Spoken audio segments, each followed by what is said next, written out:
வணக்கம் நண்பர்களே, இன்னைக்கு நம்ம பார்க்க போகிறது நம்ம த்ரிஷாவை பற்றி தான். நம்ம த்ரிஷாவை பார்த்தீங்கன்னா யாரும் பார்க்குறாங்களோ பார்க்கலையோ படத்தில் மட்டும் நடிச்சுக்கிட்டே இருக்காங்க. எங்கிட்டு பார்க்குறது இந்த மாதிரிலாம் படம் எடுத்தா ஆல்ரெடி பார்த்தீங்கன்னா நம்ம த்ரிஷா நடிச்சு 2 அற்புதமான படங்கள் நாயகி,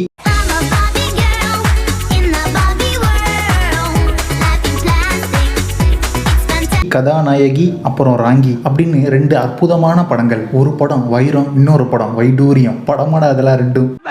என்னப்பா செய்யறது, விதி விளையாடுச்சுப்பா. நாய நீ விளையாண்டு போட்டு விதி மேலேண்டா பழி போடுற.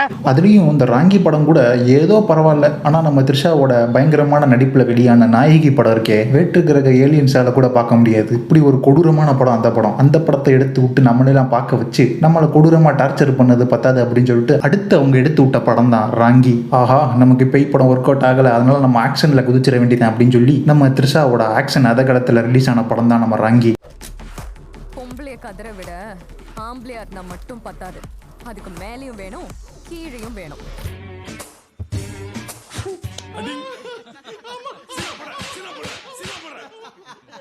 நாயகி படம் 100% மொக்கனா நம்ம ராங்கி படம் 80% மொக்க. கோயம்பேட்டு கீரை கடையில் கீரை வேலை பார்க்குற மாதிரி இருக்கிற நம்ம த்ரிஷாவை ஆக்ஷன் பண்ண விட்டு எப்படி சொல்கிறது, நம்ம த்ரிஷாவுக்கு பார்த்தீங்கன்னா பேபி ஃபேஸு, குழந்தை மூஞ்சின்றதை விட அப்பாவி மூஞ்சி. இந்த மூஞ்சியை வச்சுக்கிட்டு அந்த படத்தில் இவங்க பண்ண பில்டப் இருக்கே, அந்த படத்தில் காமெடி காட்சிகளே இல்லைனாலும் இவங்க பண்ணுறதே மிகப்பெரிய காமெடியாக இருக்கும். இப்படி பயங்கரமான 2 படங்களை எடுத்து நம்மளை மார்ச்சூரிக்கு அனுப்புனது பத்தாது அப்படின்னு சொல்லிட்டு இப்போ மொத்தமாக நம்மளை தரையில் வச்சு ரோல் ரோலர் மிஷினை வச்சு ஏற்றுறதுக்கு தி ரோடு அப்படின்னு சொல்லி ஒரு படத்தில் நடிச்சிருக்காங்க.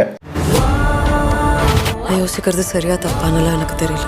ஒருவேளை சரியா இருந்துட்டா இறக்கம் இல்லையா த்ரிஷா மேடம் உங்களுக்கு? ஐயோ, இந்த பொன்னியின் செல்வன் படம் வேற ஓடிடுச்சு. அந்த படத்துக்கு முன்னாடி வரைய தன்னையை வச்சு படம் எடுக்க ஆள் இல்லாமல் அனாதையாக சுற்றிக்கிட்டு இருந்த நம்ம த்ரிஷா மேடம் படம் ஹிட்டான உடனே இப்போ லியோ படத்திலேயே ஹீரோயினியாக நடிக்கிற அளவுக்கு பிரபலம் ஆயிட்டாங்க. இப்போ சும்மா இருப்பாங்களா? இப்போ நடிக்கிறேன்டா ஹீரோயினிக்கு முக்கியத்துவம் உள்ள படத்தில் அப்படின்னு சொல்லிட்டு அவங்க எடுத்த படம் தான் அந்த ரோடு. இந்த படத்தோட ட்ரெய்லர் பார்த்தீங்கன்னா இப்போ ரிலீஸ் ஆயிருக்கு. அந்த ட்ரெய்லரை பார்க்கும்போது நம்ம த்ரிஷா இதுக்கு முன்னாடி நடித்த 2 பயங்கரமான படங்கள் நம்ம கண்ணுக்கு முன்னாடி வந்துட்டு போகுது. அதை வேற ஞாபகப்படுத்திட்டீங்க, நெஞ்சமெல்லாம் பொண்ணா இருக்கு தம்பி.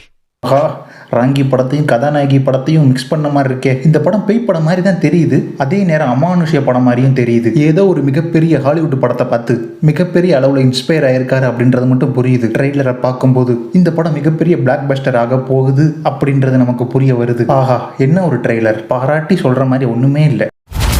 எங்கேயோ பிறந்து எங்கேயோ வளர்ந்து இங்க வந்து உசுர வர்றாங்க. ட்ரெய்லரை பார்க்கும்போது நம்ம த்ரிஷா மேடத்தோட நடிப்பை வந்து நோட் பண்ணணும். ஒரே ஒரு லுக்கு தான் எல்லா படத்துக்கும். அது கில்லி படமா இருந்தாலும் சரி, பொன்னியின் செல்வன் படமா இருந்தாலும் சரி, ஒரே லுக்கு தான். இவங்க பாவமா பாக்குறாங்களா, இல்ல அழுகிற மாதிரி பாக்குறாங்களா, இல்ல பாசத்தோட பாக்குறாங்களா அப்படின்றதே நமக்கு புரியாது. சரி, இந்த படமாவது ஓகே. ராங்கி படத்துலயுமே பாத்தீங்கன்னா நம்ம த்ரிஷா மேடம் இப்படித்தான் பாத்துக்கிட்டு இருக்காங்க. ஆக்ஷன் படத்துல கூட அப்பாவியா மூஞ்சியை வச்சுக்கிட்டு டைலாக் மட்டும் மாசா பேசிக்கிட்டு இருக்காங்க.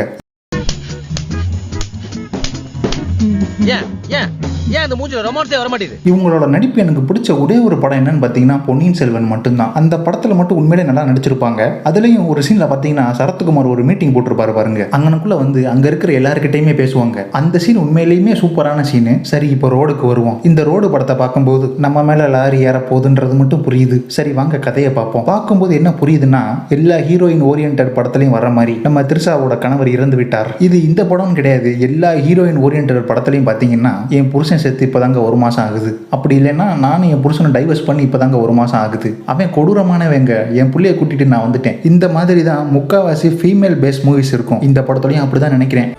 உசுருக்கு போராடான்னு சொல்றீங்க, அப்புறம் ஆக்சிடென்டான காரே காணா போச்சுங்கிறீங்க. இதெல்லாம் எப்படி என்ன கம்ப்ளைண்ட் எடுத்துக்கிறது?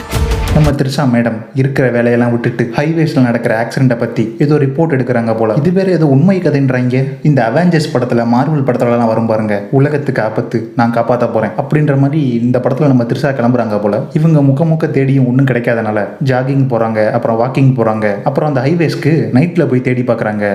இந்த மாதிரி என்னென்னமோ பண்றாங்க. அந்த ஹைவேஸ்ல மட்டும் ஏதோ ஆக்சிடென்ட் ஆகுதுன்னு சொல்றாங்க. ஏதோ ஒரு மர்மமான ஆக்சிடென்ட். இந்த ஆக்சிடென்ட்ஸ் எல்லாமே தான் இந்த படத்துக்கே ஒரு டேர்னிங் பாயிண்ட் போல. வர்றாங்க, வண்டி கவுறுது, ஆக்சிடென்ட் ஆகுது, ரத்த காவல் ஆகுது, உயிருக்கு போராடுற மாதிரிலாம் தெரியுது. நம்ம த்ரிஷா 11 மணிக்கு இந்த ஆக்சிடென்ட் ஆன இடத்துக்கு வந்துட்டு, ஐயோ சார் என்னாச்சு, நீங்களாம் நல்லா வாழ வேண்டிய ஆளு, உங்களுக்கே இந்த நிலைமையா, மண்டை பூரா ரத்தமா ஊத்துது, இப்போவே நான் உங்களை காப்பாற்றுறதுக்கு ஆளை கூப்பிட்டு வரேன் அப்படின்னு சொல்லிட்டு வேகமாக போலீஸ் ஸ்டேஷன் போய் போலீஸில் இருக்கிற ஆளை கூப்பிட்டா அவங்க நீ என்னமா சொல்கிறாங்க, அங்கனுக்குள்ள ஆக்சிடென்ட் அப்படின்னு சொல்லிட்டு வேகமாக ஓடி வந்து பார்க்குறாங்க. அங்கனுக்குள்ள எதையுமே காணோம். ஏமாந்து போயிடுறாங்க த்ரிஷா. நம்ம த்ரிஷாவையே நம்ப வச்சு ஏமாத்திடுறாங்க. என்னடா இப்படி செட்டு போட்டு ஏமாத்துறீங்க அப்படின்னு சொல்லி நம்ம த்ரிஷா அந்த விஷயத்தை வியந்து பார்த்துக்கிட்டு இருக்க வந்த போலீஸ்காரன் சும்மா இருப்பானா? ஏமா உனக்கு என்ன வெக்கமா இல்லையா? நைட்டு 11 மணிக்கு விளையாடுறதுக்கு நான் தான் உனக்கு கிடைச்சனா? அறிவு இல்லையா? சூடு சொரணம் இல்லையா? இதுல எல்லாமா விளையாடுறது அப்படின்னு சொல்லி திட்டி அசிங்கப்படுத்தி நம்ம த்ரிஷாவை அனுப்பிடுறாங்க. இதனால மனம் முடிஞ்சு போன நம்ம த்ரிஷா வீட்டுக்கு போய் தன்னோட ஃப்ரெண்டை கூட்டிக்கிட்டு வீட்டில் உட்காந்து கதறி கதறி அழுகுறாங்க. ஐயோ நான் பார்த்தேன்டி அந்த இடத்துல ஒருத்தன் உயிருக்கு போராடிக்கிட்டு இருந்தாண்டி. ஏய் இந்த இடத்துல மட்டும் ஏதோ பெரிய பிரச்சனை இருக்குடி, இந்த இடத்துல மட்டும் எல்லாரும் வந்து சாகுறாங்க, ஆக்சிடென்ட் ஆகுது, ரத்தம் வருது, காணாம போயிடுறாங்க, கடைசியில் நான் போய் அவமானப்பட வேண்டியதா இருக்கு. வேற ஒன்றும் இல்லம்மா, அதெல்லாம் உன்னோட கற்பனையா இருக்கும் அப்படின்னு சொல்லி ஃப்ரெண்டு சொல்ல, கற்பனை இல்லை, அந்த இடத்துல ஏதோ பிரச்சனை இருக்கு. அந்த ஆளு தலைபூரா ரத்த ஊத்த ஊத்த என்கிட்ட ஹெல்ப் கெட்டது இன்னும் என் கண்ணிலேயே இருக்குடி, ஏதோ ஒரு பெரிய பிரச்சனை இருக்கு, அந்த விஷயத்தை நான் இப்பயே கண்டுபிடிச்சாவேன் அப்படின்னு சொல்லி தன்னோட ஃப்ரெண்டு கிட்ட புலம்புன்னு நம்ம த்ரிஷா இப்போவே என்னோட அம்புட்டு வேலையை ரிசைன் பண்றேன், அந்த இடத்த பத்தி இப்போலேருந்து இன்வெஸ்டிகேட் பண்றேன், அது வரைக்கும் என் பிள்ளைய நீ பாத்துக்கமா அப்படின்னு சொல்லிட்டு ஸ்பாட்லயே தன்னோட பிள்ளைய அந்த அம்மாட்ட ஒப்படைச்சிட்டு அப்புறம் என்ன தினமும் நம்ம த்ரிஷா பார்த்தீங்கன்னா நைட்டு 11 மணி ஆனால் உடனே ஆக்சிடென்ட் நடக்குமா, அந்த ஆக்சிடென்ட்டை நான் பார்த்தே ஆகணும் அப்படின்னு சொல்லிட்டு நைட்டு 11 மணிக்கெல்லாம் கரெக்டாக அங்கே வந்து நின்றுறாங்க. ஆக்சிடென்ட் நடக்குது, உயிருக்கு போராடுறாங்க, டக்குன்னு காணாம போயிடுறாங்க. கொஞ்ச நேரில் பார்த்தீங்கன்னா அந்த ஹைவேஸ்லேயே நம்ம த்ரிஷா பார்த்தீங்கன்னா ஒரு வீடியோ எடுத்து ஆக்சிடென்ட்டை வாட்ச் பண்ண ஆரம்பிச்சிடுறாங்க. த்ரிஷாவோட பொண்ணு பார்த்தீங்கன்னா பொண்ணா பையனான்னு தெரியல, அது ஃப்ரெண்டு கூட வளர்ந்துட்டு இருக்கு. புருஷங்காரன் இருக்கானா செத்துட்டானா டைவர்ஸ் ஆயிருச்சா எதுவுமே தெரியல. அப்புறம் இப்படி அடுத்த பிரச்சனை தலையில் எடுத்து போட்டு சுத்துற ஒரு மூதேவியவே கல்யாணம் பண்ணுவேன், அதனால தான் ஓடி இருக்கேன். ஃப்ரெண்டு கூட சொல்லியிருப்பா, ஏண்டி உனக்கு இந்த தேவையில்லாத வேலை விட்டுடி, அதையெல்லாம் போலீஸ்காரங்க பார்த்துக்குவாங்க அப்படின்னு சொன்னா நம்ம த்ரிஷா இல்ல இதை யாராலையும் கண்டுபிடிக்க முடியாது,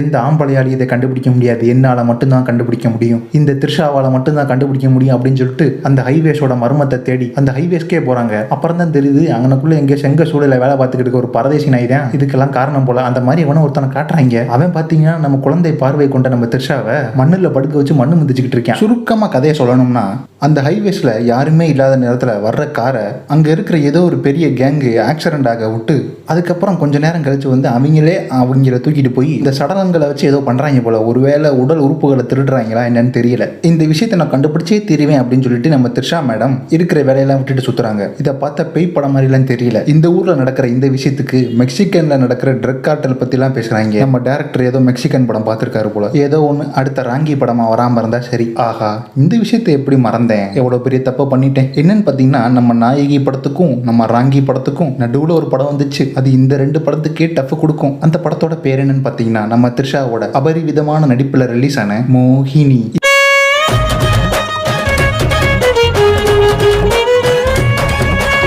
இந்த படத்தை எப்படி மறந்தேன், அந்த 2 படத்தை விட இந்த படம் தானே மாஸ்டர் பீஸ். 3 மொக்க படம், இப்போ 4வது ஒன்று ரெடி ஆகிட்டு இருக்கு. இந்த படம் அது ஹிட் ஆகட்டும். ஏன்னு பார்த்தீங்கன்னா நம்ம த்ரிஷா நடிச்ச இதுக்கு முன்னாடி எடுத்த இந்த 3 படமும் IMDbல 5 ரேட்டிங் கூட தாண்டல. 5 நான் என்னமோ கொஞ்சம் பார்த்து பக்குவமா சொல்றேன், 4 கூட தாண்டல. அந்த அளவுக்கு OTT தளங்களை வெறுத்த அந்த 3 படங்கள், அது மாதிரி இதுவும் வந்துடக்கூடாது.